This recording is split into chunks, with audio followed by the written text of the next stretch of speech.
Muito obrigado. Só estou à espera que ponham a minha apresentação. Antes de mais, bem-vindo a todos. Cumprimentar os meus colegas da mesa e um especial agradecimento ao professor José Manuel Silva e ao Dr. Miguel Guimarães pelo amável convite de estar aqui presente. Este é um tema que hoje em dia na Europa está, obviamente, em cima da mesa, a ressignificação das competências médicas. E em Portugal, eu gostaria de dar aqui um pouco o exemplo português de como é que as coisas funcionam e como estamos um bocadinho apertados de tempo, vou passar um bocadinho rapidamente a primeira parte, mas como estão alguns jovens aqui, temos o Congresso Nacional de Médico Interno, relembrar um pouco como era a situação em Portugal. A maior parte dos hospitais eram de natureza privada, havia uns cuidados mínimos em hospitais de misericórdias, muito ligado a instituições religiosas, todos nos lembramos das antigas enfermarias. Em 71 há a primeira tentativa de reforma, Gonçalves Ferreira, e depois, com o 25 de abril de 1974 e com a Revolução, na nossa Constituição foi estabelecido um Serviço Nacional de Saúde universal e gratuito que entra em vigor em 1979. E foi estabelecida uma rede de cuidados primários por todo o país, foi estabelecida também uma rede hospitalar e a Constituição de 2005 traz aqui uma pequena alteração, transformando o Serviço Nacional de Saúde em tendencialmente gratuito. E hoje em dia, com a crise, a palavra de ordem foi agrupar, agruparam-se hospitais, agruparam-se centros de saúde, agora temos um sistema um pouco confuso, com 8 unidades locais de saúde, 20 hospitais continuaram isolados, portanto o sistema neste momento está um pouco confuso. Mas a pergunta é, isto resultou? Isto serviu para alguma coisa? Vamos ver aqui 2 ou 3 índices que são importantes. Primeiro, mortalidade infantil, e reparem, aqui temos a Revolução e o Serviço Nacional de Saúde. E em 1960, a mortalidade infantil de 77,5 passámos para 2013 3,1, abaixo da média europeia. Expectativa de vida em 1960, 63,9, 80,8 em 2013, acima da média europeia. Portanto, conseguimos realmente bons resultados. Fomos o país europeu que mais melhorou em expectativa de vida entre 1970 e 2011. Há aqui um outro melhor, mas é a Coreia, não é na Europa. E em termos de mortalidade infantil, muitíssimo bem situados. Em termos de outros indicadores, como por exemplo a mortalidade por doença isquémica aguda, estamos o segundo melhor país europeu. E a pergunta é, porquê é que isto resultou? E a resposta é muito fácil, temos imenso dinheiro. Temos imenso dinheiro, gastamos imenso dinheiro com a saúde e, portanto, temos excelentes resultados. Como todos sabemos, isto não é verdade. Nós estamos claramente na segunda metade da tabela em gastos para a saúde. Então a razão não é essa. A razão é porque temos imensos médicos e, portanto, conseguimos uns excelentes resultados. Não é verdade. Estamos perfeitamente dentro da média do número de médicos da União Europeia. Então, porquê é que isto resultou? Organização, sim, sem dúvida. Mas há aspectos que são cruciais para estes bons resultados. O sistema de carreiras médicas, a espinha dorsal do Serviço Nacional de Saúde, fundamental. Outro aspecto, a autorregulação. Está nas mãos dos médicos desenvolver isto. Foi fundamental para estes bons resultados. E, em terceiro lugar, o aspecto da liderança clínica. Temos que realçar estes aspectos porque só assim é que nós conseguimos, de facto, estes bons resultados. Não vou falar aqui muito disto, porque já foi abordado pelos antecedentes, mas só para referir que nós temos em Portugal a melhor estrutura, isto é reconhecido pelos nossos colegas europeus, a melhor estrutura de internato médico da Europa, com os programas em lei, com a duração, com a avaliação interpares. Eu vou só dar-vos aqui um exemplo da minha especialidade, não é para lerem isto, mas em que está tudo bem estruturado. O que é que cada interno tem que fazer ao longo do seu internato? O que é que faz no primeiro ano, no segundo, no terceiro, no quarto ano de internato? O número de cirurgias que deve fazer em cada uma das áreas. Isto não existe em quase nenhum país da Europa. Temos a melhor estrutura de internato. Mas a questão é, e depois? O médico é especialista, o que é que se passa a seguir? E o que se passa a seguir é que cada vez mais nós temos que continuar a nossa aprendizagem, porque não só é importante para todos nós e para a saúde, como cada vez mais os doentes nos vão questionar sobre se nós estamos competentes ou não para aquilo que estamos a fazer. E, portanto, a educação médica contínua que vem a seguir. E é evidente que houve na Europa a tentativa, e continua a haver, de implementação de um sistema de créditos. Para quê? Para recertificar os médicos como especialistas. E eu aqui, e é habitual agora nos congressos falar-se de conflitos de interesses, eu vou revelar o meu conflito de interesses com a palavra recertificação. Eu tenho um conflito de interesses com esta palavra, não gosto desta palavra recertificação. E vou-vos dar um exemplo e vou recorrer, e peço a vossa compreensão, vou recorrer a duas figuras ilustres do nosso país, que infelizmente já não estão connosco, as quais eu muito admiro, para explicar um bocadinho onde é que eu quero chegar. Um exemplo da literatura. Se os escritores tivessem que ser recertificados, se calhar teriam que fazer aí um texto qualquer sobre qualquer coisa. Este texto que vos vou apresentar é conhecido de vós com certeza, e diz o seguinte, e o candidato à recertificação escreve um texto sobre a vaca. A vaca é um mamífero, tem 6 lados, o da direita, o da esquerda, o de cima e o de baixo. O de trás, que tem um rabo para ajustar as moscas, e o da frente, onde está a cabeça, que serve para que lhe saiam os cornos, também porque a boca tem que estar em algum lado. Do lado de baixo saem 4 patas, que lhe chegam ao chão e servem para segurar a vaca. A vaca dá leite por fora e carne por dentro. A vaca faz porque não é uma cabra, senão fazia mé. E diz o recertificador, bom, penso que está um bom texto, bem escrito, bem pontuado, pode continuar a ser escritor. O segundo candidato quem é? O segundo candidato tem este texto. Uma vaca se perdeu nos campos com a sua cria de leite e se viu rodeada de lobos durante 12 dias e 12 noites e foi obrigada a defender-se e a defender o filho, uma longuíssima batalha, a agonia de viver no limiar da morte, um círculo de dentes de goelas abertas, as arremetidas bruscas, as cornadas que não podiam falhar de ter de lutar por si mesma e por um animalzinho que ainda não se podia valer, e também aqueles momentos que o Vitel procurava as dessas mães, e diz o certificador, isto está muito mal escrito. Isto está muito mal escrito, não se percebe nada. Isto não tem pontuação. Como é que é mesmo o seu nome? E diz o candidato, José Saramago. Desculpe, o senhor não pode ser recertificado. O senhor tem que ter assim umas aulinhas de português para começar a escrever melhor. E na pintura, já que estamos no Porto, fazer aqui uma pintura sobre... Peço desculpa, falhou-me aqui um slide. Falta-me aqui um slide, que não entrou por qualquer razão. Bom, mas imaginem que é a Torre dos Clérigos muito bem desenhada, a Igreja dos Clérigos muito bem desenhada, e que o certificador diz, sim senhor, o senhor pode continuar a desenhar. Depois vem o segundo candidato e apresenta isto. Isto é o quê? Isso é a Torre dos Clérigos. Desculpe, isto é a Torre dos Clérigos. É como eu a vejo. Isto está muito mal desenhado.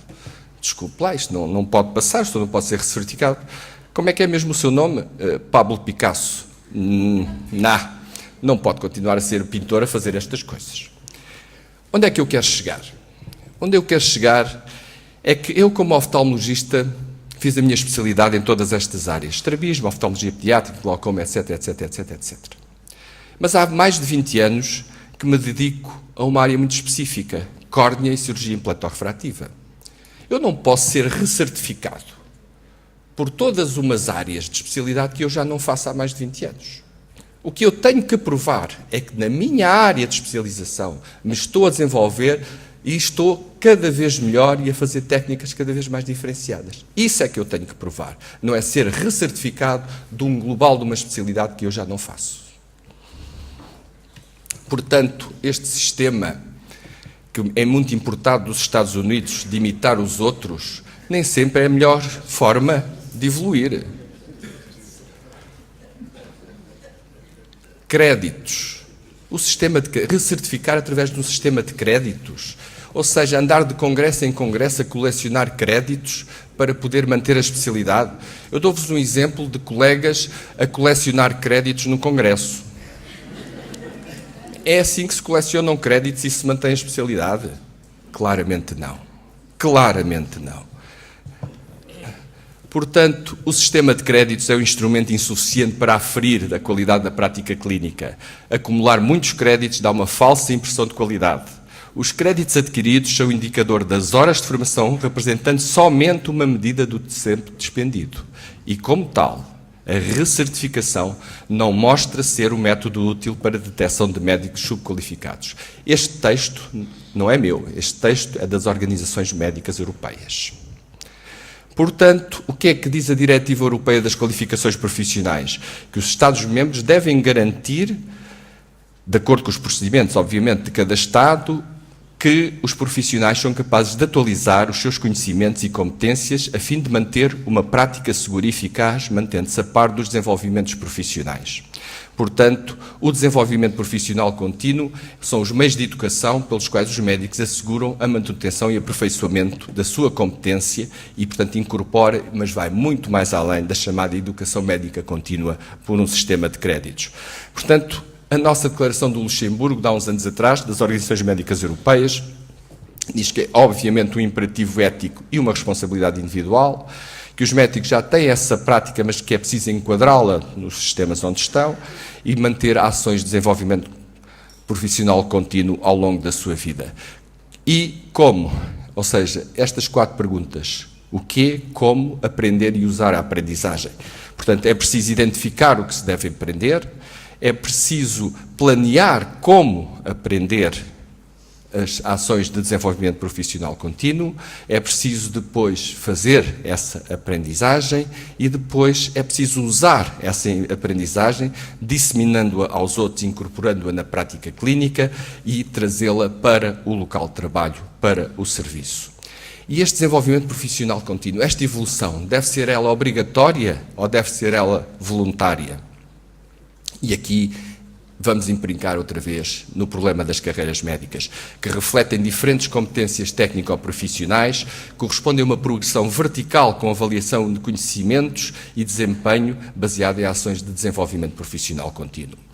E esta é a nossa estrutura de carreira e que tem funcionado bastante bem e por isso temos obtido bons resultados, porque, peço desculpa, só voltar aqui atrás, portanto, como especialista, o desenvolvimento profissional contínuo, as várias categorias de assistente, assistente graduado e sénior, sendo avaliados uma avaliação interpares. E aqui nós podemos provar e demonstrar que estamos a evoluir na carreira e que estamos a evoluir na nossa profissão e na nossa especialidade.